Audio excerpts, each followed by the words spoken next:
I honestly think Phil Spencer has done more damage to the Xbox brand than Red Ring of Death at this particular point. I don't see how anybody can disagree with that statement. And if you do disagree, please let me know down in the comments or something as to how you came to that conclusion, because absolutely Phil Spencer is just destroying Xbox. And there's some people that are actively cheering this, but not because they hate Xbox, but because they're cheering a company rather than what's best for gaming. So I want to get into this. Hey, what's up, everybody? I'm Crap Gamer. This is Crap Gamer Reviews. Of course, with another video. You knew it was coming, so go ahead and like and subscribe if you haven't already done so. This is going to be very interesting. I'm sure it's going to be a topic hotly debated. So Phil Spencer is talking about change and talking about Indiana Jones on PlayStation 5. Remember, I did the video days ago about Indiana Jones coming to PlayStation 5, and I've got a lot to say on this. Phil Spencer has spoken once again, but again, like, this guy is a known liar. He sat there on television when they asked him about games coming to PlayStation 5, and they asked specifically about Indiana Jones and Starfield, and he said no. Of course, you have the defenders say, well, he wasn't talking about, he meant the initial 4. But he also said that they were going to learn from this process, but from the looks of it, the way that it would take to port these games over, they had to have started porting them right around this time. So they didn't wait for anything. You know, that's the funny part. So my Xbox confirmed Machine Games Indiana Jones title will be coming to Sony's console early next year after its initial release on Xbox. Indiana Jones is the latest first-party Xbox game to be announced for the PlayStation 5 following the 4 initial multi-platform game announcements in February and Doom: The Dark Ages in June. During an Xbox podcast in February, Microsoft's gaming boss Phil Spencer had specifically ruled out Indiana Jones coming to PlayStation 5. Speaking during the company's latest marketing stream at Gamescom, he was asked to comment on this week's announcement. Going to the PlayStation announcement, obviously last spring, we launched 4 games, 2 of them on the Switch, 4 of them on PlayStation, and we said we were going to learn.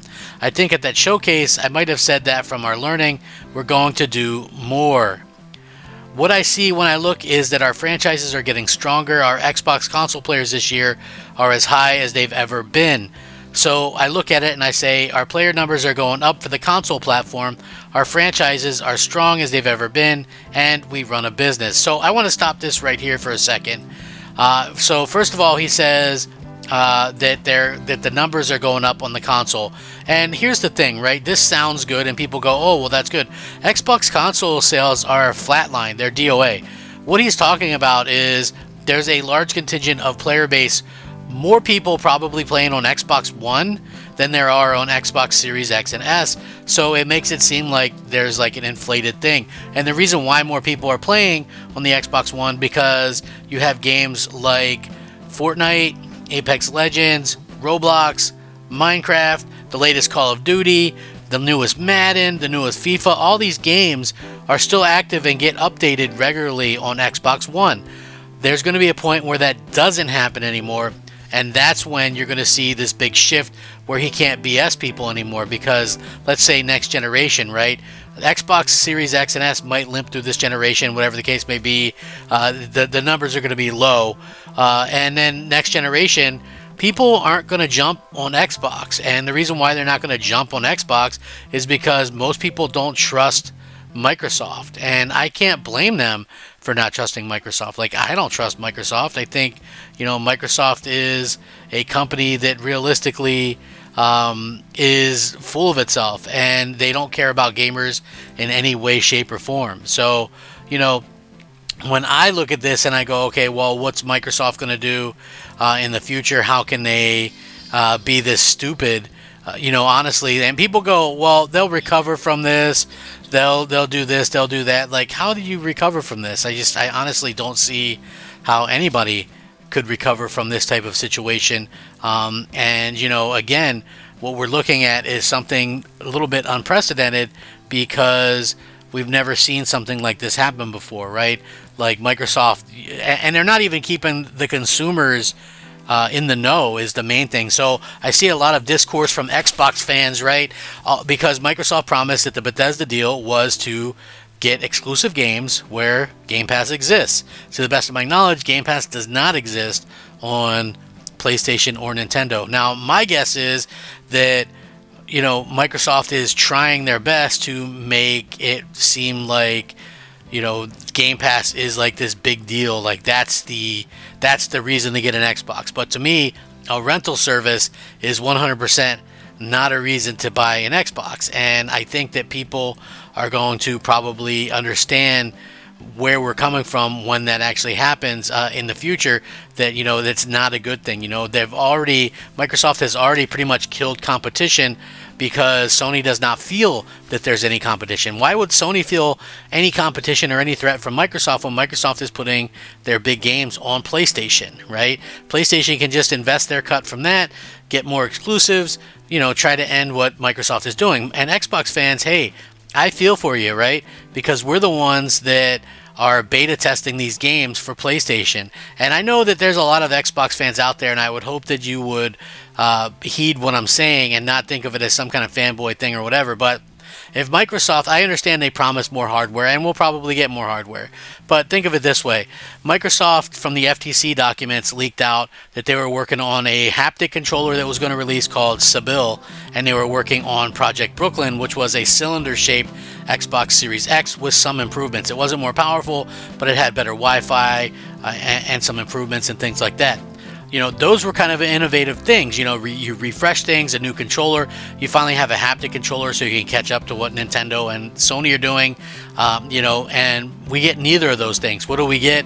They half-ass it with an Xbox Series X that's basically spray painted white from the one that we have, where they filled in the disk drive and removed the disk drive, and they add more hard drive space to the Series S. As well as the X. So they really half-assed it. They don't care about the hardware. But anyway, back to what Phil said. He said it's definitely true inside of Microsoft that the bar is high for us in terms of the delivery that we have to give back to the company, because we get a level of support from the company that is just amazing in terms of what we're able to do. So I look at this. How can we make our games as strong as possible, ensure that our platform continues to grow on both console, PC, and cloud? And I think it's just going to be the strategy that works for us. In concluding, Spencer mentioned that pressure facing the games industry, which has seen thousands of job losses over the past 18 months, including many inside Microsoft, and claimed that traditional ways of distributing games would continue to change. He said, "The last thing I'll say is that I think in industry right now, there's a lot of pressure on the industry. It's been growing for a long time, and now people are looking for ways to continue to grow. I think for us, as fans and players of games, we just have to anticipate there's going to be more change in how some of the more traditional ways that games were built and distributed. That's going to change for all of us. But the end result needs to be better games that more people can play. If we're not focused on that, we're focused on the wrong thing." So once again, Phil Spencer is basically just confirming what we all kind of already knew, which was that there's no such thing as an Xbox exclusive. They don't list anything as exclusive. They've quite frankly lied about exclusives multiple times now. And, it's just a really unfortunate situation that we find ourselves in, because, Microsoft is, this $2 trillion company, and people are going to see that there's going to be short-term gains in that, but they don't see the long-term issues, right? So the long-term issues, in my opinion, are going to be like when next generation pops up, right? So what's going to happen next gen? Well, we're going to see a situation where people are going to go, okay, the normal people like me who would pick up a new Xbox as well as a new PlayStation, we would say, okay, well, we're going to pick up a new Xbox and a new PlayStation for the exclusives, for the different, things that they offer. Now, here comes the tricky part, because they're going to offer the same thing. Like, you can buy a PlayStation and you're going to be able to play, all the PlayStation exclusives and the Xbox exclusives, right? If you get an Xbox, you're only going to be able to play the Xbox stuff, and to boot, you're going to miss out on a lot of the third-party stuff, because some of the, for whatever reason, stuff like Baldur's Gate, believe it or not, that that didn't come to Xbox for many, many months after it was on the PlayStation 5.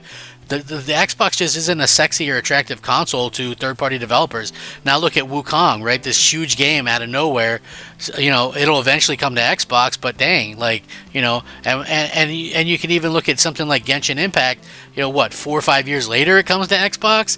Like, you know, they don't really care about the Xbox fans, and, you know, Phil Spencer can get bent as far as I'm concerned.